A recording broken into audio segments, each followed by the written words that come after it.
ಮಹಾಮಳೆಗೆ ಮುಂಬೈನಲ್ಲಿ ಅವಾಂತರಗಳ ಸುರಿಮಳೆಯೇ ಆಗ್ತಾ ಇದೆ. ಮುಂಬೈನ ಕೆಇಎಂ ಆಸ್ಪತ್ರೆಗೂ ಕೂಡ ಮಳೆಯ ನೀರು ನುಗ್ಗಿದೆ. ಕೆಇಎಂ ಆಸ್ಪತ್ರೆ ಒಂದು ರೀತಿ ಆಸ್ಪತ್ರೆನೋ ಅಥವಾ ಒಡೆದು ಹೋದಂಥ ಕೆರೆನೋ ಅನ್ನೋ ರೀತಿಯಲ್ಲಿ ಕಾಣಿಸ್ತಾ ಇದೆ. ಕೆಇಎಂ ಆಸ್ಪತ್ರೆಯಲ್ಲಿ ದಾಖಲಾಗಿರುವಂಥ ರೋಗಿಗಳು ಸ್ಥಿತಿ ಯಾರಿಗೂ ಬೇಡ. ಅವರಿಗೆ ಅನಾರೋಗ್ಯದ ಕಾರಣಕ್ಕಾಗಿ ಆಸ್ಪತ್ರೆಗೆ ದಾಖಲಾಗಿದ್ದಾರೆ. ಈ ನೀರಿನ ಸಂಕಷ್ಟ ಅವರನ್ನು ಮತ್ತಷ್ಟು ಸಂಕಟಕ್ಕೆ ಸಿಲುಕಿದೆ. ಚೇರ್ ಮೇಲೆ ಆಶ್ರಯವನ್ನು ಪಡೆದುಕೊಂಡಿದ್ದಾರೆ ರೋಗಿಗಳ ಸಂಬಂಧಿಕರು. ನೋಡ್ತಾ ಇದ್ದೀರಿ, ಇದು ಆಸ್ಪತ್ರೆ ಅಂತ ಅಂದುಕೊಳ್ಬೇಕಷ್ಟೇ. ಆಸ್ಪತ್ರೆ ರೀತಿ ಕಾಣಿಸ್ತಾ ಇದೆ, ಬಟ್ ಆಸ್ಪತ್ರೆಯ ಒಳಗೆ ಕಂಪ್ಲೀಟ್ ಆಗಿ ನೀರು ನುಗ್ಗಿದೆ. ಅಲ್ಲಿರುವಂಥ ರೋಗಿಗಳ ಅವರ ಪೇಷಂಟ್ ಅಟೆಂಡರ್ಗಳನ್ನು ನೋಡ್ಬೇಕು ನೀವು. ಬೆಂಚ್ಗಳ ಮೇಲೆ ಕೂತ್ಕೊಂಡಿದ್ದಾರೆ. ಕಾಲು ಕೆಳಗೆ ಬಿಟ್ಟರೆ ನೀರಿನಲ್ಲಿ ನೆಂದು ಹೋಗುತ್ತೆ. ಅದು ಕೂಡ ಆ ಬೆಂಚ್ಗಳ ಮೇಲೆ ಕೆಲವಷ್ಟು ಕಾಟನ್ ಬಾಕ್ಸ್ಗಳನ್ನು ಹಾಕಿ ತಮ್ಮ ಸುರಕ್ಷತೆಯನ್ನು ತಾವೇ ನೋಡಿಕೊಳ್ತಾ ಇದ್ದಾರೆ. ಈ ಆಸ್ಪತ್ರೆಗೆ ದಾಖಲಾಗಿರುವಂಥ ರೋಗಿಗಳ ಕಥೆಯಂತೂ ಹೇಳಲೇಬಾರ್ದು. ಯಾಕಂತ ಹೇಳಿದ್ರೆ ಅವರಿಗೆ ಅಲ್ಪ ಸ್ವಲ್ಪ ಅನಾರೋಗ್ಯ ಇದ್ದರೆ ಈ ಆಸ್ಪತ್ರೆ ದಾಖಲಾದರೆ ಸಂಪೂರ್ಣ ಅನಾರೋಗ್ಯ ಪೀಡಿತರಾಗ್ಬಿಡ್ತಾರೆ. ಆಸ್ಪತ್ರೆಯಲ್ಲಿ ಇಷ್ಟೊಂದು ದೊಡ್ಡ ಪ್ರಮಾಣದಲ್ಲಿ ನೀರು ನುಗ್ಗಿದೆ. ಚಿಕಿತ್ಸೆ ದೇವರೇ ನೋಡ್ಕೋಬೇಕು. ಅಲ್ಲಿನ ಪೇಷಂಟ್ ಅಟೆಂಡರ್ಗಳ ಕಥೆ ಅಂತೂ ಹೇಳ್ತಿರೋದು.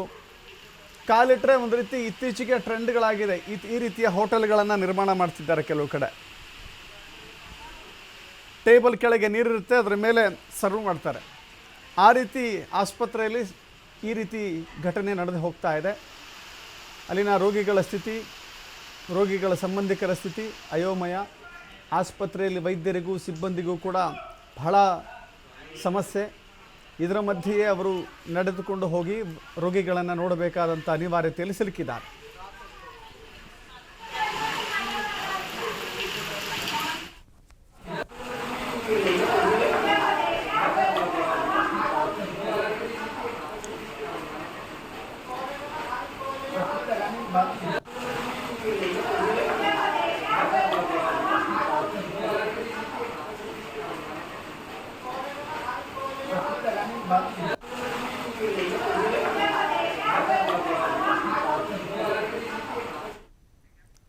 ಹಾಸನ ಜಿಲ್ಲೆಯ ಸಕಲೇಶಪುರದಲ್ಲೂ ಕೂಡ ಮಳೆಯ ಅವಾಂತರ ಮುಂದುವರೆದಿದೆ. ಅರ್ಧ ಕಿಲೋಮೀಟರ್ಗೂ ಹೆಚ್ಚು ರಸ್ತೆಯ ತಡೆಗೋಡೆ ಕುಸಿತವಾಗಿದೆ. ಕಾಮಗಾರಿ ನಡೆದಿರುವಂಥ 3 ತಿಂಗಳಿಗೆ ತಡೆಗೋಡೆಯ ಕುಸಿತವಾಗಿದೆ. ಅಲ್ಲಿಗೆ ಕಾಮಗಾರಿಯ ಆ ಅಸಲಿತ್ಯ ಮುಖವಾಡವನ್ನು ಈ ಒಂದು ಸಣ್ಣ ಮಳೆ ಬಯಲು ಮಾಡಿದೆ. ಅರ್ಧ ಕಿಲೋಮೀಟರ್ಗೂ ಹೆಚ್ಚು ತಡೆಗೋಡೆ ಕುಸಿತವಾಗಿದೆ. ತಡೆಗೋಡೆ ಎಷ್ಟೊಂದು ಗುಣಮಟ್ಟದ ಕಾಮಗಾರಿ ನಡೆದಿತ್ತು ಅನ್ನೋದನ್ನು ಒಂದು ರಿಯಾಲಿಟಿ ಚೆಕ್ ಈ ಮಳೆ ಮಾಡಿದೆ. ರಾಷ್ಟ್ರೀಯ ಹೆದ್ದಾರಿ 75ರ ಹೆಗ್ಗದ್ದೆ ಬಳಿ ನಡೆದಿರುವಂಥ ಘಟನೆ ಇದು. ಹಾಸನ ಜಿಲ್ಲೆ ಸಕಲೇಶಪುರ ತಾಲೂಕಿನ ಹೆಗ್ಗದ್ದೆ ಗ್ರಾಮ ನೋಡ್ತಾ ಇದ್ದೀರಿ ದೃಶ್ಯಾವಳಿಗಳಲ್ಲಿ. ಕಳೆದ 2019ರಲ್ಲಿ ಭಾರೀ ಪ್ರಮಾಣದಲ್ಲಿ ಮಳೆ ಬಂದಿತ್ತು. ಭಾರೀ ಪ್ರಮಾಣದಲ್ಲಿ ಮಳೆಯ ಕಾರಣಕ್ಕಾಗಿ ಈ ತಡೆಗೋಡೆ ಕುಸಿತವಾಗಿತ್ತು. ತಡೆಗೋಡೆ ಅನ್ನೋದಕ್ಕಿಂತ ಹೆಚ್ಚಾಗಿ ಮಣ್ಣು ಕುಸಿತವಾಗಿತ್ತು, ಗುಡ್ಡ ಕುಸಿತವಾಗಿತ್ತು.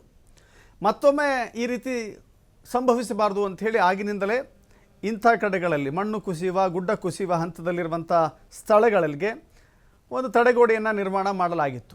ಈ ತಡೆಗೋಡೆ ನಿರ್ಮಾಣ ಮಾಡಿ ಕೇವಲ 3 ತಿಂಗಳು ಕಳೆದಿದೆ ಅಷ್ಟೇ. 3 ತಿಂಗಳಲ್ಲೇ ಮುಖವಾಡ ಬಯಲಾಗಿದೆ. ಎಷ್ಟೊಂದು ಗುಣಮಟ್ಟ ಇಲ್ಲಿದೆ ಅನ್ನೋದನ್ನು ನೀವು ಅರ್ಥ ಮಾಡಿಕೊಳ್ಳಿ. ಹೀಗೆ ಬೇಕೋ ಬೇಡವೋ ಕಾಟಾಚಾರಕ್ಕೆ ಕಲ್ಲುಗಳನ್ನು ಜೋಡಿಸಿ ಅದರ ಮೇಲೆ ಸಿಮೆಂಟನ್ನು ಹಾಕಿ ಹೋಗಿದ್ದಾರೆ. ಒಂದು ಅಲ್ಪ ಮಳೆಯನ್ನು ತಡೆದುಕೊಳ್ಳುವ ಸಾಮರ್ಥ್ಯವಿಲ್ಲದಷ್ಟು ಈ ತಡೆಗೋಡೆಯನ್ನು ನಿರ್ಮಾಣ ಮಾಡಲಾಗಿದೆ. ಹೀಗಾಗಿ ಜನ ಇದೊಂದು ಕಳಪೆ ಕಾಮಗಾರಿ ಅನ್ನೋದಕ್ಕೆ ಸಾಕ್ಷಿ ಅಂತ ಜನರೇ ಹೇಳ್ತಾ ಇದ್ದಾರೆ. ಈ ಕಡೆಯಿಂದ ಕೆಳಗಡೆಯಿಂದ ಇಟ್ಬಿಟ್ಟು ಮಣ್ಣು ಕುಸಿಯೋದನ್ನು ಚಾಸ್ತಾರೆ. ಈ ಥರ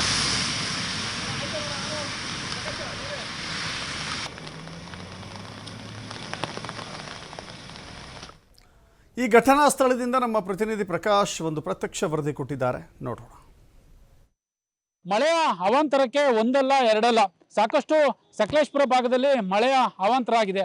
ರಾಷ್ಟ್ರೀಯ ಹೆದ್ದಾರಿ 75 ಈಗಾಗಲೇ ಎತ್ತಿನಹೊಳೆ ಸ್ಥಳದಲ್ಲಿ ನಾವು ಇರುವಂಥದ್ದು. ಇಲ್ಲಿ ರಾಷ್ಟ್ರೀಯ ಹೆದ್ದಾರಿ 75ಕ್ಕೆ ಕಟ್ಟಿದ್ದಂತಹ ತಡೆಗೋಡೆ ಸಂಪೂರ್ಣವಾಗಿ ಬಿದ್ದು ಹೋಗಿರುವಂತಹ ಘಟನೆ ನಾವು ಆ ದೃಶ್ಯಾವಳಿಗಳನ್ನ ನೋಡ್ತಾ ಇದ್ವಿ. ಇದು ಸಂಪೂರ್ಣವಾಗಿ ಅಂದ್ರೆ ಇಲ್ಲಿ ನಾವು ನೋಡ್ತಾ ಇದ್ವಿ ಗೆರೆ ಏನಿದೆ ಅಂದ್ರೆ ಆ ಗುಡ್ಡ ಕುಸಿದ ಜಾಗ ಏನಿದೆ ಆ ಜಾಗವನ್ನು ಸಂಪೂರ್ಣವಾಗಿ ನೋಡ್ತಾ ಇದ್ವಿ. ಇದು ಗುಡ್ಡ ಕುಸಿದಿರುವಂತಹ ಜಾಗ. ಆ ಗುಡ್ಡ ಕುಸಿದು ತಡೆಗೋಡೆ ಮೇಲೆ ಬಿದ್ದಿದೆ. ತಡೆಗೋಡೆ ಸಂಪೂರ್ಣವಾಗಿ ಸುಮಾರು 500 ಮೀಟರ್ಗಳಷ್ಟು ತಡೆಗೋಡೆ ಸಂಪೂರ್ಣವಾಗಿ ಕುಸಿತವಾಗಿರುವಂಥದ್ದು. ಇದು ಅವೈಜ್ಞಾನಿಕವಾಗಿ ಮಾಡಿದ್ದಾರೆ ಅನ್ನುವ ಆರೋಪಗಳು ಕೂಡ ಸಾಕಷ್ಟು ಕೇಳಿ ಬರ್ತಾ ಇದೆ. ನಾವು ನೋಡ್ತಾ ಇದೀವಿ ಸುಮಾರು ಇದು ಒಂದು ಭಾಗದಲ್ಲಿ ಮಾತ್ರ 500 ಮೀಟರ್ ಕುಸಿದು ಹೋಗಿರುವಂಥದ್ದು. ಸಾಕಷ್ಟು ಕಡೆಗಳ ಭಾಗದಲ್ಲಿ ಇದೇ ರೀತಿಯಾಗಿ ತಡೆಗೋಡೆ ಕುಸಿದು ಹೋಗಿದೆ. ಇದು ಅವೈಜ್ಞಾನಿಕವಾಗಿ ಮಾಡಿರುವಂತಹ ಕಾಮಗಾರಿ. ಜೊತೆಗೆ ಕಳಪೆಯ ದರ್ಶನ ಇಲ್ಲಿ ಸಂಪೂರ್ಣವಾಗಿ ಎದ್ದು ಕಾಣಿಸ್ತಾ ಇರುವಂತಹ ದೃಶ್ಯಗಳು ಕಾಣಸಿಗ್ತಾ ಇದೆ. ಸಂಪೂರ್ಣವಾಗಿ ಕಟ್ಟಿದಂತಹ ಅಂದ್ರೆ ರಸ್ತೆಗೆ ಮಣ್ಣು ಬೀಳುತ್ತೆ ಅನ್ನುವ ಸೂಚನೆ ಹಿನ್ನೆಲೆಯಲ್ಲಿ ಇಲ್ಲಿ ತಡೆಗೋಡೆಯನ್ನು ಕಟ್ಟಲಾಗಿತ್ತು. ಈ ತಡೆಗೋಡೆ ಈಗ ಸಂಪೂರ್ಣವಾಗಿ ಬಿದ್ದು ಹೋಗಿದೆ. ಯಾಕಂತಂದ್ರೆ ಇದನ್ನ ಕಟ್ಟಿ ಕೇವಲ 3 ತಿಂಗಳು ಮಾತ್ರ ಆಗಿಲ್ಲ. 3 ತಿಂಗಳ ಒಳಗೆ ಇನ್ನು ಮಳೆ ಆರಂಭವಾಗಿ 2 ದಿನಗಳಾಗಿದೆ. 2 ದಿನಗಳ ಹೊತ್ತಿಗೆ ಈ ಕಳಪೆಯ ಪ್ರದರ್ಶನ ಇಲ್ಲಿ ನೋಡ್ತಾ ಇರುವಂಥದ್ದು.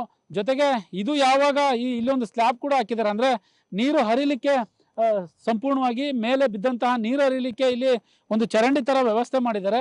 ಆ ಚರಂಡಿಯ ಒಳಗಡೆನೂ ಕೂಡ ಈಗಾಗಲೇ 500 ಮೀಟರ್ ತಡೆಗೋಡೆ ಏನಿದೆ ಅಂದ್ರೆ ಅರ್ಧ ಕಿಲೋಮೀಟರ್ ತಡೆಗೋಡೆ ಸಂಪೂರ್ಣವಾಗಿ ಕುಸಿದು ಹೋಗಿರುವಂತಹ ಘಟನೆ ನಡೆದಿರುವಂಥದ್ದು. ಇದನ್ನ ಯಾವೆಲ್ಲ ರೀತಿಯಾಗಿ ಅಧಿಕಾರಿಗಳು ಸಮರ್ಥನೆ ಮಾಡಿಕೊಳ್ತಾರ ಅಥವಾ ಇಲ್ಲಿ ಕೆಲಸ ಮಾಡಿದಂತಹ ಗುತ್ತಿಗೆದಾರನಿಗೆ ಯಾವೆಲ್ಲ ರೀತಿಯಾಗಿ ಸೂಚನೆ ಕೊಡ್ತಾರ ಅನ್ನೋದನ್ನ ಕಾದು ನೋಡ್ಬೇಕಾಗುತ್ತೆ. ಜೊತೆಗೆ ಇವತ್ತು ಸಾಕಷ್ಟು ಸಕಲೇಶಪುರ ಭಾಗದಲ್ಲಿ ಮಳೆಯ ಅವಾಂತರ ಕೂಡ ಸೃಷ್ಟಿಯಾಗಿದೆ. ಒಟ್ಟಾರೆಯಾಗಿ ದಿನದಿಂದ ದಿನಕ್ಕೆ ಸಕಲೇಶಪುರದಲ್ಲಿ ಮಳೆಯ ಅವಾಂತರ ಹೆಚ್ಚಾಗ್ತಾ ಇದೆ. ಏನು ರಾಷ್ಟ್ರೀಯ ಹೆದ್ದಾರಿ 75ರಲ್ಲಿ ಕಳಪೆ ಕಾಮಗಾರಿಯ ಪ್ರದರ್ಶನ ಎದ್ದು ಕಾಣಿಸ್ತಾ ಇರುವಂಥದ್ದು. ಕ್ಯಾಮ್ರಾ ಪರ್ಸನ್ ಕಿಶೋರ್ ಜೊತೆ ಪ್ರಕಾಶ್, TV5 ಸಕಲೇಶಪುರ.